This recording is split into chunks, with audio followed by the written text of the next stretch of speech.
Alright guys, what is going on? We're here and we're going to test this out for the first episode. I have no idea how it's going to go. I just wanted to try it. We've never done a just pro wrestling podcast. We've done the reviews and I've had a hard time doing the reviews. Now, information on those, Raw and Smackdown reviews will end. We'll mainly talk about them on this podcast. The Impact reviews will stay. Because I get, I'm going to be honest here, I get more views those. So those will stay, but we'll talk about all of them more in depth on this podcast and get really into it because, as you can tell by the title, we're not talking anything but pro wrestling. We're going to start off with Raw, with basically WWE. I don't think we're going to get into 205 Live today, except for the fact that I am super happy that Austin Aries finally had a match on 205 Live, but I don't think we're going to get to that because really no one cares about 205 Live, and that's just how it fucking is. So yeah, let's go ahead and get into the show.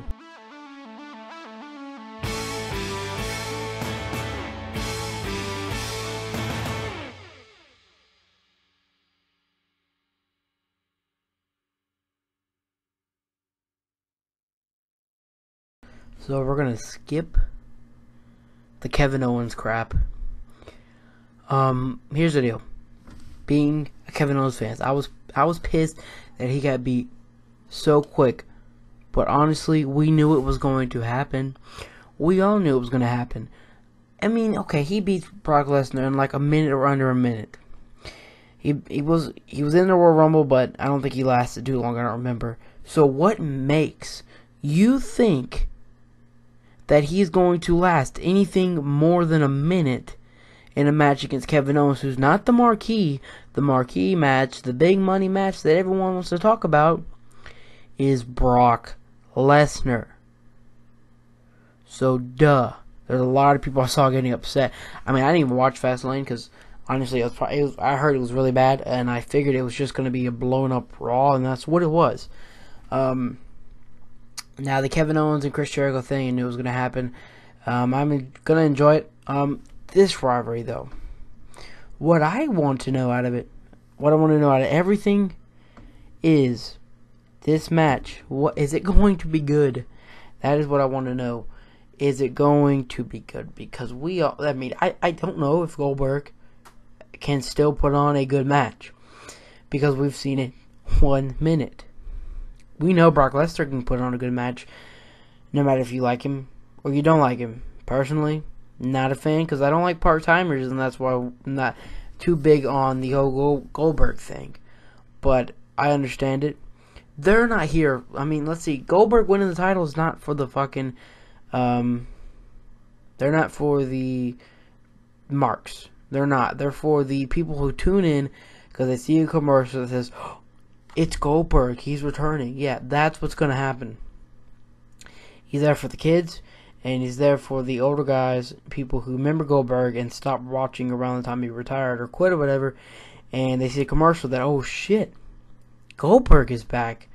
Let's go click on that. Let's just go watch Raw, because, Goldberg. That's the only reason why. And once he loses at WrestleMania, that's probably going to be the end of the Goldberg run. And we'll see Brock Lesnar. Hopefully he's here. Hopefully he just defends it. I mean, every pay-per-view. And we don't have to have him defend it one pay-per-view and not defend it the other. So the only real question I have going into this is, will it be a good match? Because there's so many things at WrestleMania that are predictable as hell. This one I can predict it going to Brock Lesnar. But the one thing in this match that I do not know what's going to happen is it going to be more than 2 minutes? The best part of this match will probably be the entrance, just like what Kevin Owens said on Twitter when he said somebody told him that they really enjoyed his entrance. Yeah, that was the only good thing about the match. Honestly, this probably will be too. I mean, just imagine the fireworks, the crowd going crazy for Brock Lesnar, and for Goldberg. All the smoke and everything in that filled huge arena would be pretty cool looking. I'm going to have to say it. I feel like that'd be an interesting situation. So That if that's the main event, it's got to be longer than 2 minutes. Now the entrance, him leading from the back, Brock Lesnar's entrance, that's probably about 5 minutes in of itself. So you got another 2 to 3 minute match. That's about 7-8 minutes for this main event.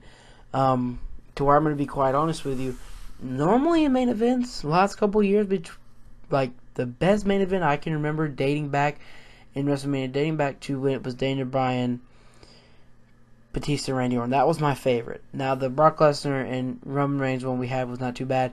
But normally, I don't care about the main events. I'm there for the mid-card matches because they're going to steal the show. That's why I watch WrestleMania. And I'm going to be honest, because that Triple H Roman Reigns match, I didn't give a fuck about last year.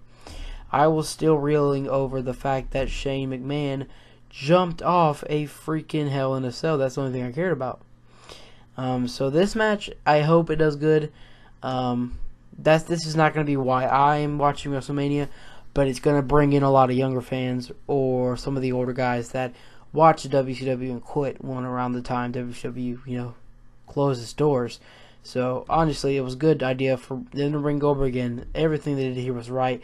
But it's not for your marks and for your people who watch Raw and SmackDown every damn week. Now, to be honest with you, I don't even watch Raw anymore. Live. I'm not watching it live because it's absolutely terrible. I didn't watch this whole thing. I watched it on, I'm looking on Twitter the next morning, and I just go, oh, this looked good, and you get those tweets like, okay, maybe this might be worth checking out, and that's what I go back and do. I click YouTube, go back and look at what was good, and this is one of the things that I looked at, obviously, along with the Chris Jericho Kevin Owens thing, which we're not going to get too much into. I feel like that's too predictable. We all knew it was going to happen, but the lead up to it, the friendship whatever thing was pretty damn awesome. But other than that, everything seems too predictable to me. The Goldberg and Brock Lesnar thing, like I said, it's got to be damn good to grab my attention. Alright, so right before we get into our next part of Monday Night Raw that I gave a crap about, we'll go ahead and talk about the women's division. Since that was kind of noteworthy. Triple threat match, WrestleMania. It was like kinda, I don't really know. We all knew it was going to happen.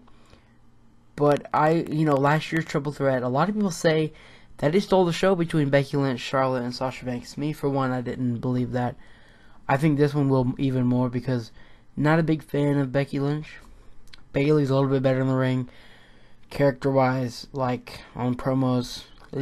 But I think Sasha Banks, Charlotte, one of them should have the title heading into WrestleMania, and Bayley should have fought and clawed her way up to get the title. That makes more sense. I know a lot of people were predicting it even more. And at Fastlane, what pissed me off was they actually had Charlotte lose her undefeated streak. She could have got DQ'd or something. Like Bayley, Charlotte should have won that. And I don't know, that whole thing. And they're going to have a good match, but they got to build a little bit more towards the WrestleMania match itself. Cruiserweights had a good match. Like I said, we're going to wait to talk about more of 205 Live and NXT on the next show. But right now, we're going to get into the Undertaker and Braun Strowman. So Braun Strowman comes on out, and he's basically, where's Roman or whatever, and Roman's music plays for like 30 seconds, like 20 seconds, and then boom, and I was like, fuck yes. Braun Strowman versus The Undertaker was what I would rather see than Roman Reigns versus The Undertaker. I did not want to see that. I don't want to see this match. Like, I wanted to see Undertaker versus John Cena. When I remember him appearing on Smackdown before Survivor Series, I was like, okay, yeah.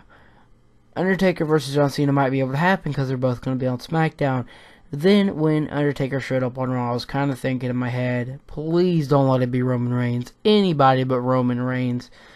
And damn it, they're doing it. They're doing it. They're giving us Roman Reigns versus Undertaker. And what I thought was funny about this, when it showed back up on YouTube, they freaking took out the boos. They took out the boos. And man, were they loud. Because nobody wants to see that. No one. The only way that Roman Reigns should win this match is if he goes full on heel and cheats to win. Because the fans don't like him. Now what I think WWE would do out of this is they would trick the fans into liking them. Because we all know that WWE got people that enjoy, like, are so into WWE, they cheer the they cheer the bad guys. They cheer the heels because they're cool heels. I'm not that big of a fan of those in wrestling, because I kind of like the heel in the face, and that's what I want to see. But I think that's the only way they're gonna cheer Roman Reigns. That's it. That's the only way, because he's gonna be doing the same thing he's doing now, which is beating up the bad guys or whatever, beating up the people that the fans don't like. But he's gonna be doing it a heel, and I have a feeling that's what's gonna happen. A lot of people say they're cramming him down our throats, kind of like they did John Cena. But I was a fan of John Cena. Not a fan of Roman Reigns whatsoever. Nowhere near. Never will. Undertaker, though, man, did anybody... when I saw the Braun Strowman thing and he backed away, I was done. I did not want to see that whatsoever. Braun Strowman has killed it, and I didn't think Braun Strowman needed to lose at Fastlane. Nah. The dude has been too dominant to lose. Well, once again, Roman Reigns goes through there and we're gonna get past it, because, man, from what I heard, Raw was a little bit better than from the past couple weeks, because they were in a better crowd. They've got to start turning it up for WrestleMania. I might start watching it live again, but I doubt it. I highly doubt it, because if there's ever a good Raw, you know the next Raw will be the piss poor show that everybody remembers it was a week ago. Now, I'm hoping that it's not shit and it's interesting and I'm going to be able to watch it, but I doubt it. It's probably bad. That's why I stopped doing the Raw reviews. That's for sure, because, oh God, 3 hours. The way they should do Raw is 2 hours. I know the 3-hour thing sounds good, but what they're doing is they're putting one important thing on 1 hour, another important thing on the second hour, and another important thing on the third hour. So you're getting 3 things that I only care about in a 3-hour show, with spots in between that I'm really not too interested in. Like the first hour, the Chris Jericho Kevin Owens thing. The second hour, the Goldberg Brock Lesnar segment.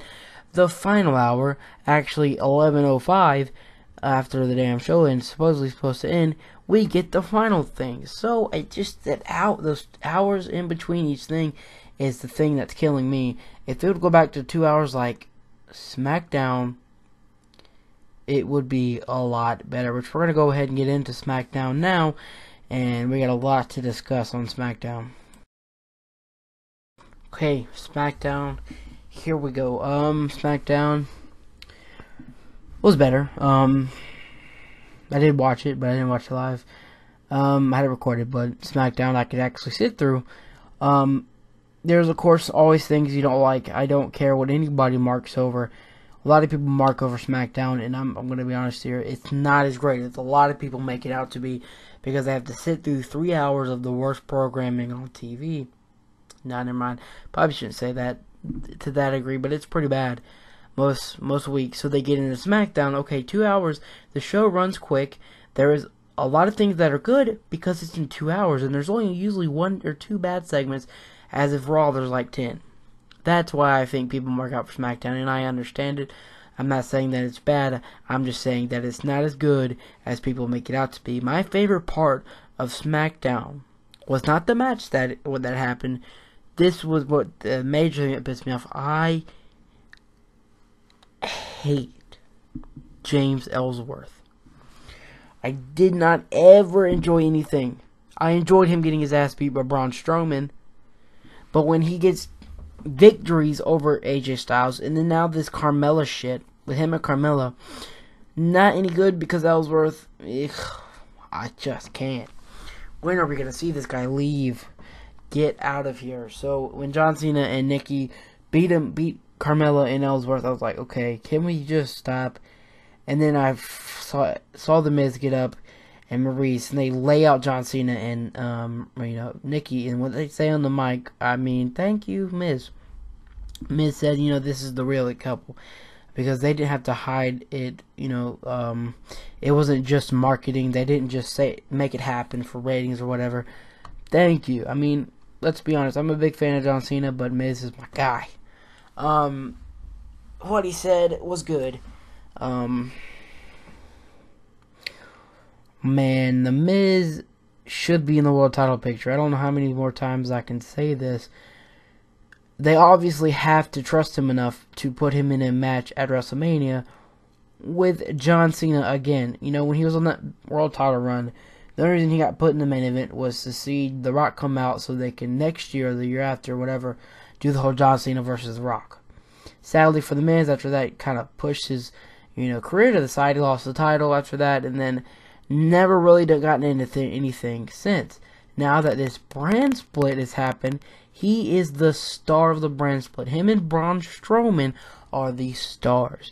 The only ones that they have benefited so much from this crap. And to think that we're going to get to see John Cena versus Miz again, but this time with Nikki Bella and Maurice, who I'm guessing Maurice hasn't stepped into the ring. I was watching a Raw from 2009, and she was in there. And I mean, at the time, she was my favorite diva. At the time, they were still called divas. I mean, I don't know if she could still go in there and do it now. But Miz should be in the world title picture. Every time this dude picks up a mic, it's gold. And that's the way I've always seen Miz. I'm going to be honest, a lot of people are bandwagoning on Miz now that he's been doing this great stuff. But I've been a guy who's been sitting here for 6-7 years since, I've been saying that the Miz is going to do big things and how much I've enjoyed the Miz's work. And now finally people are starting to notice that the Miz is freaking awesome.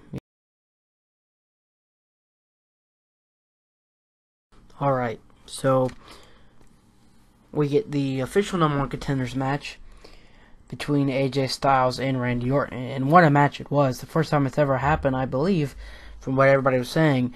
Damn, it was good.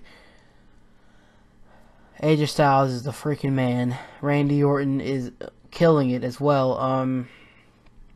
I think we all knew Randy Orton was going to win. I don't want to keep getting back to this all predictable thing, but this one still is not that predictable because we don't know what's going to happen with Luke Harper. We knew Randy Orton was going to win, so it's going to be rightfully Bray Wyatt and Randy Orton. But Luke Harper was nowhere near to be seen in this match, and that's what pissed me off. Because Luke Harper has deserved it the way he's done the last couple of weeks, and you can't argue. You can't. The man has been insanely good. I think he's going to have something to do with this match at WrestleMania, no matter what. We know Eric Rowan is coming back. Maybe they do something with those two. Maybe they come back and interrupt in the main event of WrestleMania, or the second main event, whatever, between Randy Orton and Bray Wyatt. And last week when Randy Orton burned down that old barn or whatever, maybe Eric Rowan could come back and try to take out Randy. Luke Harper can save it.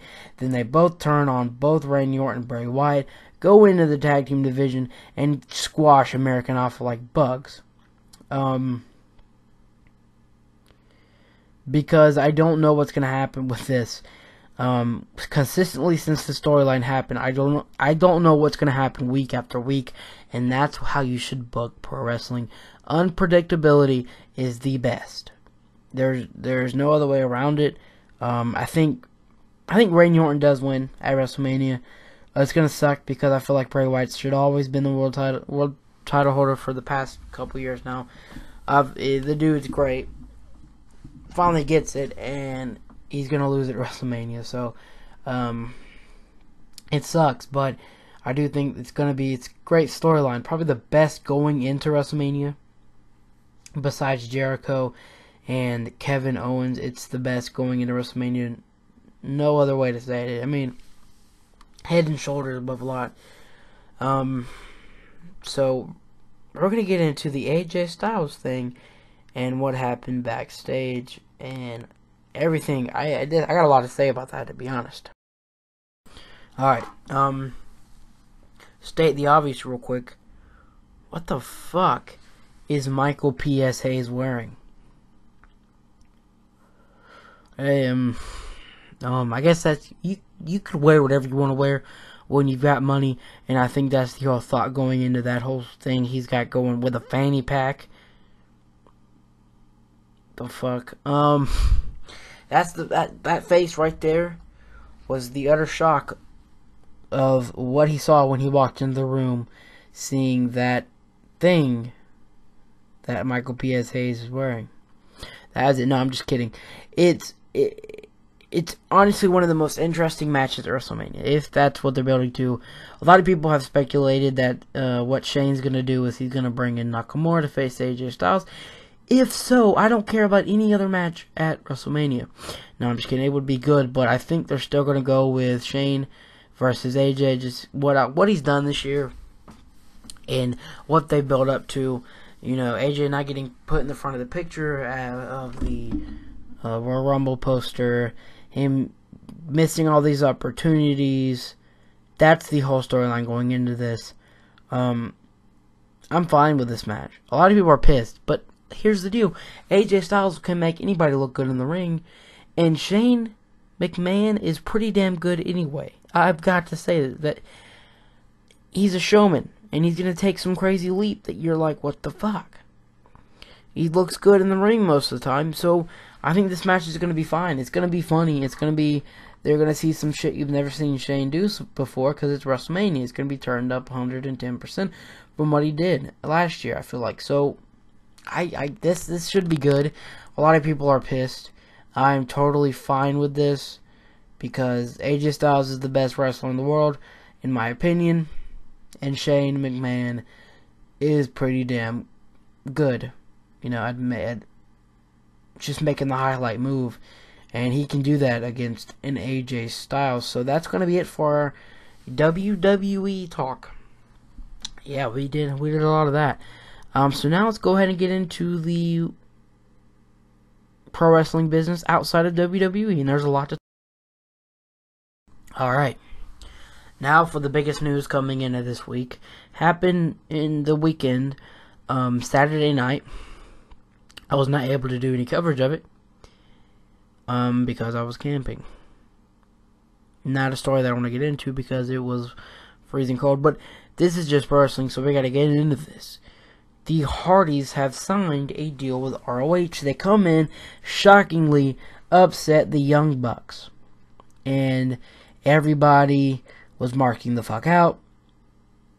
The WWE marks were pissed the fuck off. But here's why you should calm your tits. I doubt this deal is any long because we all know that they're just sitting around getting their fantasy matches, getting their big money matches outside of the WWE before, and it's really for Matt Hardy to get the trademark for Broken Matt from TNA or now Impact Wrestling, which we'll get into after ROH talk. But that's it. That's what this is, honestly. I think that it's great for ROH. It really is. It brings some buzz around their company, and they need that because honestly, I like ROH. I watch it every week, but honestly, there's never that, that worldwide global buzz about ROH besides the internet marks. That's it. That really is. That's it.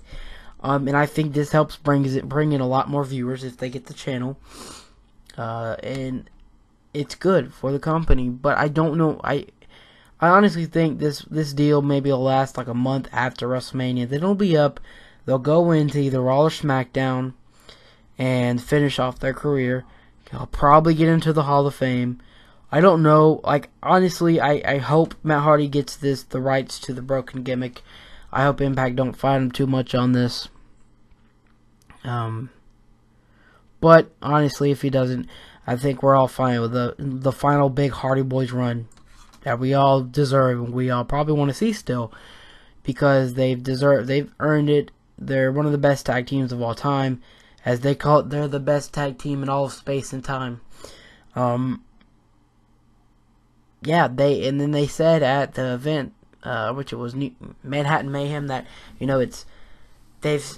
Young Bucks have said they signed the biggest contract in the Honorable Ring history, but no, in fact, the Hardy Boys have. Now, the contract, from what I've read, includes creative freedom and indie dates, and that's good for ROH to give them that, because Impact didn't want to give it to them. They got new management. Who knows what they were thinking? They let big people go, but we're still going to wait to get into Impact because we've got a lot to talk about there. But this is great news for ROH, like I said. It brings in a buzz that they clearly need. They've got Cody Rhodes doing a lot of great things. They've got, the Bullet Club, but I feel like in a month or so, again, what normally happens is half their freaking roster ends up on WWE programming. So anytime they can bring in big free agents is a plus for Ring of Honor. They brought in another free agent as well. And that free agent is Bully Ray, and I am happy for this. I didn't want to see him back in Impact because I thought they should build around younger and fresher faces in the company. But it was actually reported that he was close. This deal, besides I think, different from the Hardy Boys deal, is that this is full-time and it's going to last, and he's going to be in major programs and storylines going down the line. He reportedly put, I think, Adam Cole through a table, and I can't wait. Like I said, I watch Ring of Honor every week. These additions are going to help because there's not any real storylines in Ring of Honor. So seeing these guys come in, I think they could have the ability to bring some real storyline driven stuff to Ring of Honor, and that's all that show needs. They need some storyline driven stuff, and with these guys coming in, it's going to help that, and it's going to make the show a lot more watchable. That's the one thing that I've always thought was missing from Ring of Honor, and a guy like Bully Ray has never been in Ring of Honor, so I think this is cool. Like I said, I didn't want to see him in Impact at all. So Ring of Honor, I think their CEO or something like that, Jeff Goff, I can't really say it, I always fucking forget, said that they're going to be a major player in free agents, in the coming couple of months, I guess. So that's good. It's going to be interesting to see what free agents they land and who they can land with what type of money. So, the Ring of Honor news is over. There's not a lot to report besides the stuff we reported, which is pretty big, but I don't know. I mean, I feel like that's all the detail I can go into it. And we're going to go ahead and get into Impact, the place where a lot of people thought Bully Ray would end up this Thursday or today, whatever. So the reason why I just said that is, recording this Wednesday night, it'll be up Thursday morning. So, we all know, which I wish they would have kept this more of a secret. I think it's the president's fault, Ed Nordholm, Impact president, of tweeting out a picture of Alberto El Patron in the ring with Jeff Jarrett. I wish they wouldn't have done that, and they'd have kept this more of a secret. You really can't, though, in the age we're in of wrestling. There's internet, and people fucking know things, but still, I think that they should have kept this thing a secret. But I am happy because El Patron is a great wrestler, and he's a decent draw, and he's a big man. Like, he's pretty damn good. We know that, we've seen it in WWE. Not his last run he just had, but before that, one before that was pretty damn good. His stuff in What Culture, he's pretty damn funny, and so. I think that they let him be himself, and if he can handle himself in the locker room, which there's no doubt he can, I can't wait to see what happens. So obviously the rumor or the news is the reason I read a week before this all went down that there was an interest in bringing him in. He was supposed to debut at the March tapings. Once Big John Gaboric, or whatever the fuck his name is, got really taken out of creative, their push wasn't really there anymore. Well, once Drew Galloway didn't agree to the deal, they couldn't get Bully Ray. Their next best thing was Alberto El Patron, and I think it's gonna work out good. So, hey, I hope it does. And then they lost the Hardys. And then today they put out a thing on Twitter that Reno Scum is coming to Impact Wrestling. If you watch all the GFW videos they had on YouTube, we saw them there. I think they were on one Future Stars of Pro Wrestling in Las Vegas. They had a YouTube channel. I've seen them on there before. I've seen a couple of their matches, but from what I've heard from people on Twitter that they are pretty damn good, and the people at the tapings really enjoyed their work as well. Added bonus to the Impact roster, they announced that Rachel Ellering will be making her Impact debut, but then she put on Twitter that she's still a free agent, which that kind of sucks. But they're bringing in younger stars, and what pissed me off, Matt Morgan's been going around a month now saying that he's getting back into pro wrestling. They just tweet out pictures and it shows him in an Impact ring, which I thought that's where he ended up, but man, I wish they would have kept this stuff like this more of a secret. It's hard to do. I guess that's why Ed Northam and Matt Morgan just pretty much said, yeah, we're just going to tweet it out. They probably already know. So, there's rumors that Magnus coming back with the added of Patron, and we all know Bruce Pritchard's coming as well. Yeah, a lot of people are excited for Impact's new era debut Thursday. Or today. I'm recorded, like I said, Wednesday night. It'll be up Thursday morning. I am looking forward to this as well. I've always watched TNA as long as I can remember. And these last 2 years, last year was not that bad. I mean, they had a lot of good things, but they had a lot of bad things behind the scenes going on. That year on Destination America was not all that great, but the EC3 highlights were there, so it made it watchable. And now it seems like they're in a place where they can succeed, and we don't have to talk about the fucking shit going on backstage. We can get down to the wrestling, and we can get down to good stuff. Now, what I think needs to happen is I don't think they just need to throw crazy new storylines at us. They need to work us in slowly, smooth some of this stuff out, not make it as crazy as fucking chaotic as ever. But I think that they can do it. Honestly, I do.